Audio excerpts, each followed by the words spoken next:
ಶ್ರೀ ಗುರುಭ್ಯೋ ನಮಃ. ಎಲ್ಲ ಭಗವದ್ಭಕ್ತರಿಗೂ ನಮಸ್ಕಾರ.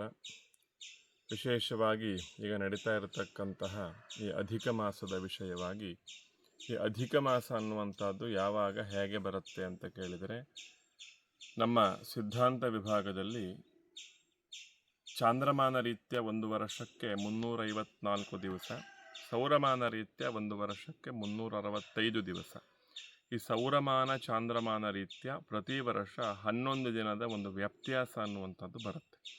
ಈ ವ್ಯತ್ಯಾಸ ಅನ್ನುವಂಥದ್ದು ಕ್ರಮೇಣ ದೊಡ್ಡದಾಗಿ ಯಾವಾಗ ಹೆಚ್ಚು ಕಮ್ಮಿ 1 ತಿಂಗಳಷ್ಟಾಗ್ತದೋ, ಹೆಚ್ಚು ಕಮ್ಮಿ 33 ತಿಂಗಳಿಗೆ, 32 ಅಥವಾ 33 ತಿಂಗಳಿಗೆ ಈ ಅಂತರ ಅನ್ನುವಂಥದ್ದು ಹೆಚ್ಚು ಕಮ್ಮಿ 1 ಮಾಸ ಅನ್ನುವಂಥದ್ದು ಯಾವಾಗ ಆಗುತ್ತೋ ಆವಾಗ ಅದನ್ನು ಅಧಿಕ ಮಾಸ ಅಂತ ಹೇಳುವಂಥ ಪ್ರಕ್ರಿಯೆ ಹಿಂದಿನ ಋಷಿ ಪರಂಪರೆಯವರು ಜಾರಿಗೆ ತಂದಿದ್ದಾರೆ.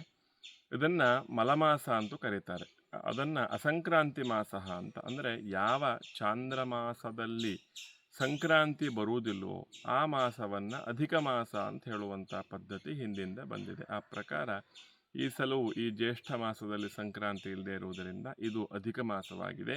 ಈ ಅಧಿಕ ಮಾಸ ಅನ್ನುವಂಥದ್ದು ಇದರಲ್ಲಿ ವಿಶೇಷವಾಗಿ ಇದಕ್ಕೆ ಇನ್ನೊಂದು ಹೆಸರು ಮಲಮಾಸ ಅಂತ. ಮಲಗಳನ್ನು ತೊಳೆದುಕೊಳ್ಳುವಂತಹ, ಅಂದರೆ ಪಾಪಗಳನ್ನು ತೊಳೆದುಕೊಳ್ಳುವಂಥ ಒಂದು ಮಾಸ ಮಲಮಾಸ ಅಂತ ಅರ್ಥ. ಇದೆಲ್ಲವೂ ಕೂಡ ನಮ್ಮ ಸನಾತನ ಧರ್ಮದಲ್ಲಿ ಇದೆಲ್ಲ ಒಂದೊಂದು ಅವಕಾಶ. ಗ್ರಹಣ ಬಂತು, ಇದೊಂದು ಅವಕಾಶ. ಅದರಲ್ಲಿ ಮಾನವ ಇನ್ನಷ್ಟು ಉನ್ನತಿಗೆ ಇರಲಿಕ್ಕೆ ಏನು ಅನುಷ್ಠಾನಗಳನ್ನು ಮಾಡಬೇಕು ಅಂಥದ್ದನ್ನು ಮಾಡಬೇಕು. ಹಾಗೆ ಅಧಿಕ ಮಾಸ ಬಂದಾಗ ಮನುಷ್ಯ ಇನ್ನಷ್ಟು ಉನ್ನತಿಗೆ ಹೋಗಬೇಕು, ಇದೊಂದು ಅವಕಾಶ ಅಂತ ಅದನ್ನು ಗ್ರಹಣ ಮಾಡಿ ವಿಶೇಷವಾದಂಥ ಆರಾಧನೆಗಳನ್ನು ಅನುಷ್ಠಾನಗಳನ್ನು ಮಾಡಬೇಕು. ಈ ಅಧಿಕ ಮಾಸದಲ್ಲಿ ಏನೇನು ಮಾಡಬೇಕು ಅನ್ನುವಂಥದ್ದನ್ನು ಧರ್ಮಶಾಸ್ತ್ರದಲ್ಲಿ ಹೇಳಿದ್ದಾರೆ, ಧರ್ಮಗ್ರಂಥದಲ್ಲಿ ವಿಶದವಾಗಿ. ಅದರ ಜೊತೆಗೆ ಇಲ್ಲಿ ನಮ್ಮ ಶೃಂಗೇರಿಯ ಶಾರದಾ ಪೀಠದ ಅಧೀನದಲ್ಲಿರ್ತಕ್ಕಂಥ ಶಂಕರಗಿರಿ ಅಂತ ಏನಿದೆ, ಇವತ್ತು ಅತ್ಯಂತ ಪ್ರಸಿದ್ಧವಾಗಿದೆ. 32 ವರ್ಷ ಜಗದ್ಗುರುಗಳು ಆದಿಶಂಕರಾಚಾರ್ಯರು ಬದುಕಿದ್ದು ಇದು ಏನು ಉಪಕಾರ ಸನಾತನ ಧರ್ಮಕ್ಕೆ ಮಾಡಿದ್ದಾರೋ ಅದರ ಕೃತಜ್ಞತಾ ರೂಪವಾಗಿ ಅದೇ 32 ಅಡಿಯಷ್ಟು ಎತ್ತರದ ಒಂದು ಮಹಾನ್ ಆದಿಶಂಕರರ ವಿಗ್ರಹವನ್ನು ಉಭಯ ಜಗದ್ಗುರುಗಳು ಲೋಕಾರ್ಪಣೆ ಮಾಡಿರ್ತಾರೆ.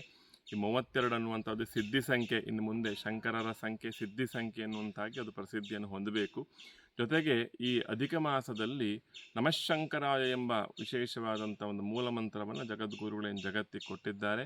ಆ ಮೂಲಮಂತ್ರದ ಅನುಷ್ಠಾನವನ್ನು ಎಲ್ಲರೂ ಮಾಡಬೇಕು. ಪರಿಕ್ರಮ ಮಾಡುವಂಥ ಪದ್ಧತಿಯನ್ನು ಈಗಾಗಲೇ ಜಾರಿಗೆ ತಂದಿದ್ದಾರೆ. ನಮಃಶಂಕರಾಯ ಎಂಬ ಮಂತ್ರವನ್ನು ಹೇಳ್ತಾ ಆದಿಶಂಕರಾಚಾರ್ಯರ ವಿಗ್ರಹಕ್ಕೆ ನಿರಂತರವಾಗಿ ಪರಿಕ್ರಮ ಮಾಡತಕ್ಕಂಥ ಪದ್ಧತಿ. ಹಾಗೆ ಅದೇ ಜಾಗದಲ್ಲಿ ಕೂತು ನಿರಂತರವಾಗಿ ನಮಃಶಂಕರಾಯ ಎಂಬ ಮಂತ್ರವನ್ನು ಅನುಷ್ಠಾನ ಮಾಡುವುದರಿಂದ ಇದೆಲ್ಲ ಸಾಫಲ್ಯದ ಜೊತೆಗೆ ಆದಿಶಂಕರರ ಮೇಲಿನ ನಮ್ಮ ಮೇಲೆ ಏನಿದೆ ಆದಿಶಂಕರರ ಋಣ, ಆ ಋಣ ಸಂದಾಯವೂ ಆಗುವುದರ ಜೊತೆಗೆ ಒಂದಿಷ್ಟು ಪುಣ್ಯ ಪ್ರಾಪ್ತಿಯೂ, ಹಾಗೆ ಜೀವನದಲ್ಲಿ ಸಾಫಲ್ಯತೆಯೂ ಎಲ್ಲವೂ ಉಂಟಾಗುವುದರಿಂದ ಈ ನಮಃಶಂಕರಾಯ ಎಂಬ ದಿವ್ಯ ಮಂತ್ರವನ್ನು ಈ ಅಧಿಕ ಮಾಸದಲ್ಲಿ ಎಲ್ಲರೂ ಶಂಕರಗಿರಿಗೆ ಹೋಗಿ ಅಲ್ಲಿ ಈ ಅನುಷ್ಠಾನವನ್ನು ಮಾಡಿ ತಮ್ಮ ತಮ್ಮ ಜೀವನವನ್ನು ಸಾರ್ಥಕಪಡಿಸ್ಕೊಳ್ಬೇಕು ಎಂಬುದಾಗಿ ಹೇಳ್ತಾ ನಮಃಶಂಕರಾಯ.